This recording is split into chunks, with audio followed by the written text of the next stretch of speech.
Morning students, everybody good morning. तो बच्चों, अपना एक थ्योरम कल बाकी रह गया था। मैंने दो थ्योरम लिए थे कल। Homogeneous equation of second degree in x and y, x square plus 2hxy plus dy square is equal to 0 is called as the homogeneous equation of second degree in x and y।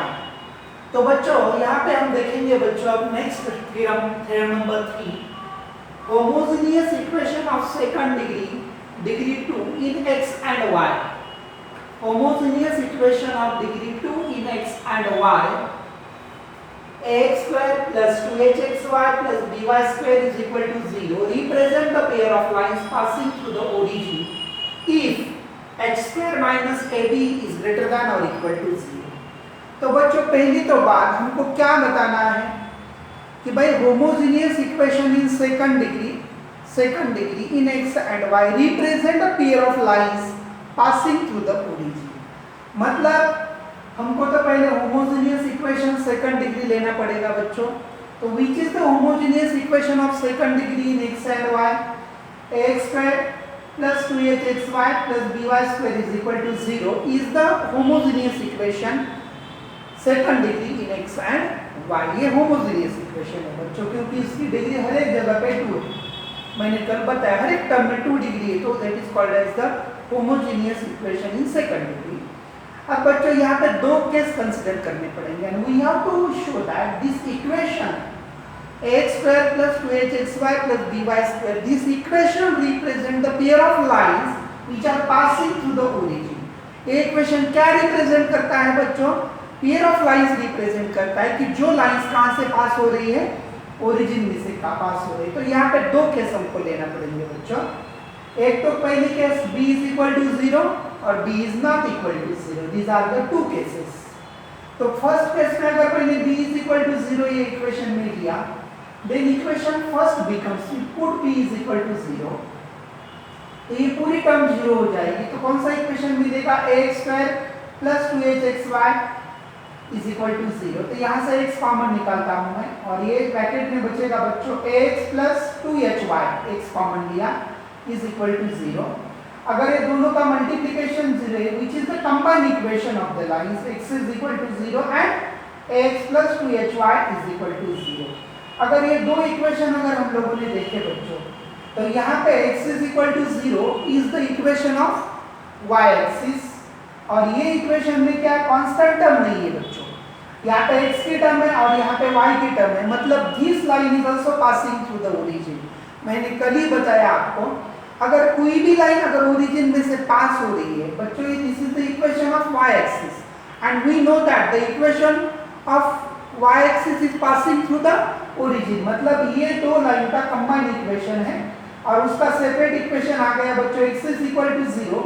This itself is a y-axis and we know that y-axis is passing through the origin। y-axis कहाँ से पास होता है बच्चों? origin में से पास होता है। और second one equation this is ax plus 2hy is equal to 0। In this equation there is a term of x and y, there is a no constant term, that's why this line is also passing through the origin। मतलब you put a b is equal to 0, we get the two lines which are passing through the origin। वही हमको prove करना था। First case में तो हमारा prove हो गया। अब केस नंबर सेकंड ले लेंगे बच्चों हम। तो if you put b is not equal to 0, अगर b 0 नहीं है तो b 0 नहीं है, इसका मतलब क्या करेंगे बच्चों? दोनों तरफ हम b से मल्टीप्लाई करेंगे ये इक्वेशन को, ax square plus 2hxy plus dy square को दोनों तरफ b से मल्टीप्लाई करेंगे। तो यहाँ पे ab x square 2hbxy plus b square y square is equal to 0। तो ये जो है term abx square, this term is positive on the left side, this become negative abx square and these are the two terms b square y square 2hbxy, these are the two terms। ये left side है बच्चों और ये positive right side में negative. अब बच्चों ये जो टर्म का है ना बच्चों, हमको परफेक्ट कंप्लीट स्क्वायर मेथड में कन्वर्ट करना है, कंप्लीट स्क्वायर में। तो we have to make complete square, इसलिए ऐड किया मैंने h स्क्वायर x स्क्वायर।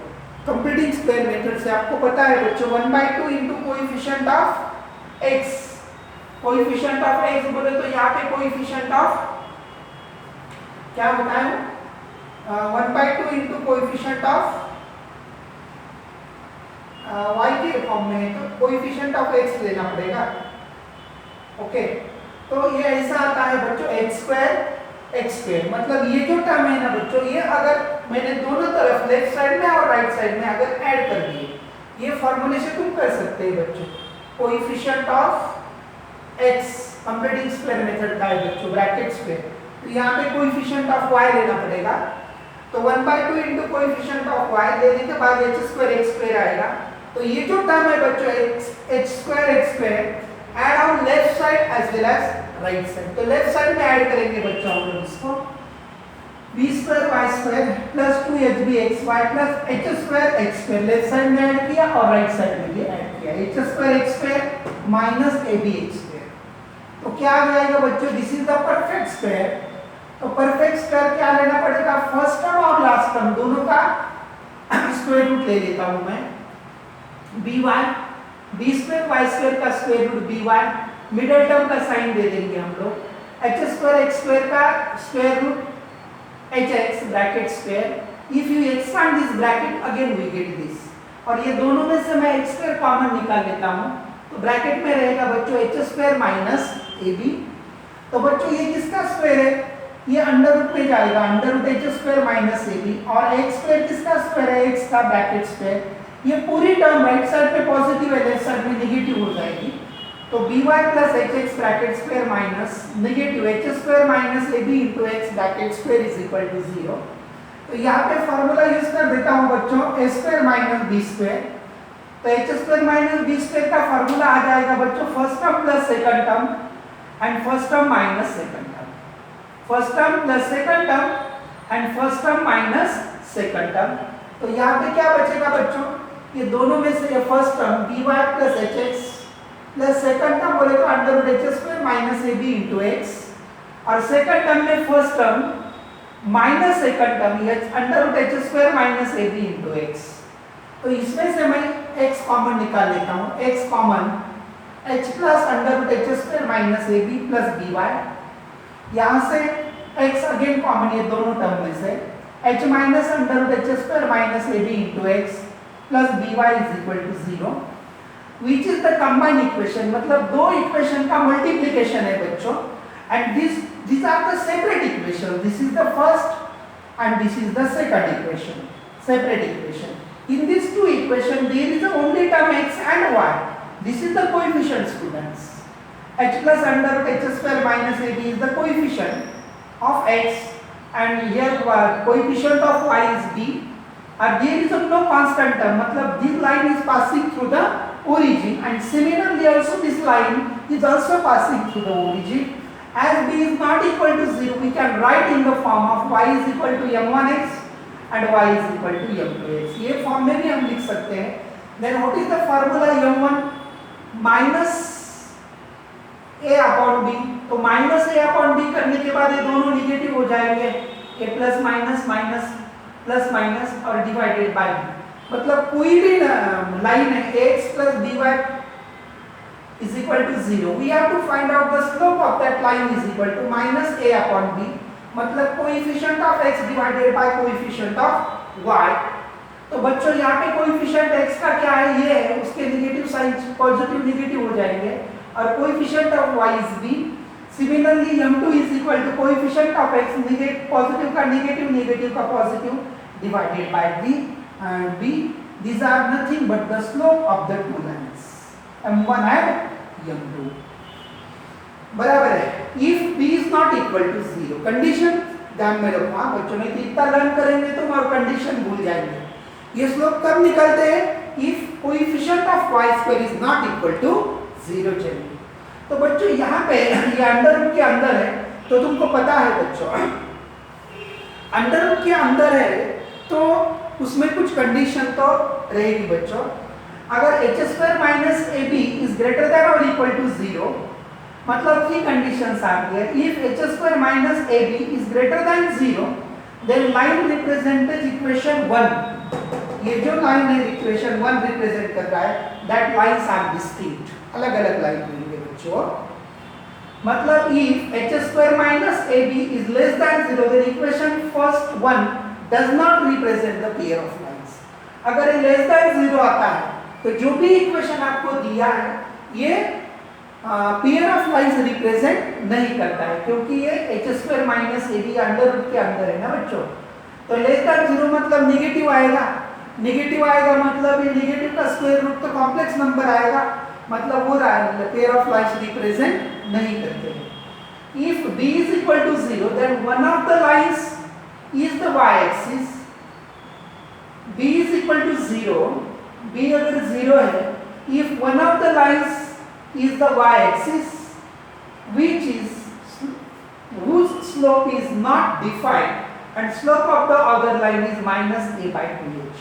बच्चों यहाँ पे देखो बच्चों ये p is equal to 0 condition है, मैंने पहले से ही बताया one of the line is y axis और slope of other line is coefficient of x divided by coefficient of y मतलब minus a by 2h, वही लिखा है बच्चों मैंने। और यहाँ पे क्या होना चाहिए h not equal to 0, अगर h is equal to 0 आ गया मतलब लाइन कैसी रहेगी बच्चों, नॉट डिफाइंड रहेगी। ये तो बहुत सिंपल थ्योरम था बच्चों। और इसमें नेक्स्ट रिमार्क है बच्चों, if h square minus ab, ये रफ कर देता हूं मैं, थ्योरम ऑलरेडी मैं आपको भेजता हूं बच्चों, मैंने ऑलरेडी भेजा है शायद आपको, तो वो लिख लो। और यहाँ पे ये लिखने की आपको जरूरत नहीं है, मैंने ऑलरेडी लास्ट लेक्चर में इसके जो तीनों भी थ्योरम के जो प्रूफ है ये ऑलरेडी आपको भेजे, वो अच्छी तरह से लिखो स्टूडेंट्स। यही भेजा है मैंने, जो मैंने बोर्ड पे लिखा है वो अलग से आपको ये करने की जरूरत नहीं है। तो बच्चों यहाँ पे देखो क्वेश्चन नंबर मतलब 5, if h square minus ab is greater than और इक्वल टू 0 है and b is not equal to 0, b is not equal to 0, तो m1 क्या आ गया था अपना, m1 is equal to minus h minus under root h square minus ab divided by b, और ये m2 is equal to minus h plus under root of h square minus ab divided by b।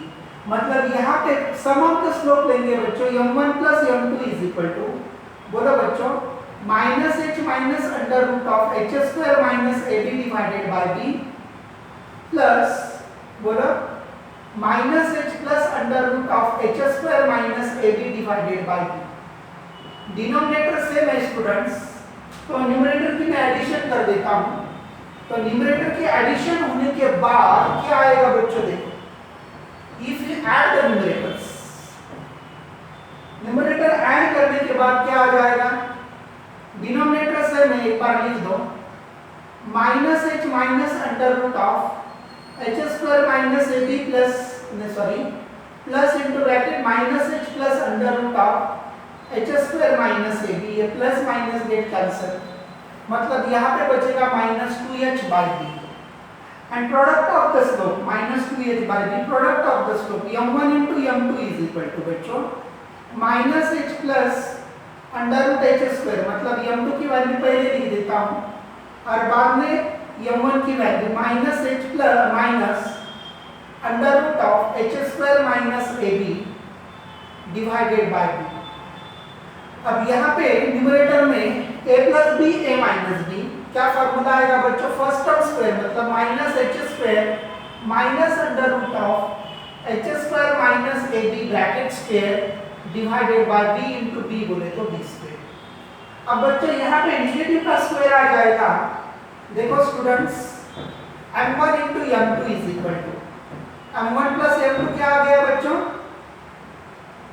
Minus 2h by b and m1 into m2 आएगा बच्चों, माइन negative का square positive h square, ये square square root get cancel, negative से multiply करेंगे minus h square plus ab divided by b square plus minus get cancel, यहाँ पे ab divided by b square, square में का एक cancel, divided is equal to a upon b and therefore अब यहाँ पे आएगा बच्चों क्वाड्रेटिक इक्वेशन इन m, तो बच्चों m square minus sum of the roots into m